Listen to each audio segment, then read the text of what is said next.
എൻ്റെ കൂടെ. എന്താ ഒന്നും മിണ്ടാത്തെ? എന്നെ നിനക്ക് വിശ്വസിക്കാം. ആ വിശ്വാസത്തിലാണ് ഞാൻ പോകുന്നത്. നമുക്ക് ലൈഫ് അടിച്ചു പൊളിക്കാം. ഞങ്ങളെയൊക്കെ ഒന്ന് പരിചയപ്പെടുത്തണേ. ഹലോ, ഞാൻ മഹേഷ്, മനുവിൻ്റെ ക്ലോസ് ഫ്രണ്ടാണ്.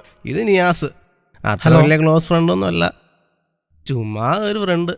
എടാ ഒരു മിനിറ്റടാ, ഒരു കാര്യം പറയാനുണ്ട്. ഇവന്റെ ഒരു കാര്യം എന്തിടാ? പെങ്ങളെ 10 മിനിറ്റ് ഇവനെ കൊണ്ട് ഒരു ആവശ്യം. ഇപ്പൊ വിട്ടേക്കാം. ഒരു മിനിറ്റ്.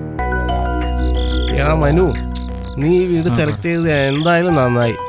ഇവിടെ ആകുമ്പോ ഒരു കുഞ്ഞും അറിയില്ലടാ. പ്രശാന്തിന്റെ കയ്യിലാണെങ്കിൽ ഇഷ്ടം പോലെ സാധനം. എടാ ഇവൻ വിളിച്ചു പറഞ്ഞപ്പോ എല്ലാ കാര്യം സെറ്റപ്പാക്കി. ഞങ്ങളെല്ലാരും കൂടി നിന്റെ ആദ്യ രാത്രി കൊളാക്കില്ലടാ മുത്തേ. സോറി. എന്ത് രാത്രി? ഒരുപാട് രാത്രികൾ കഴിഞ്ഞതാടേ.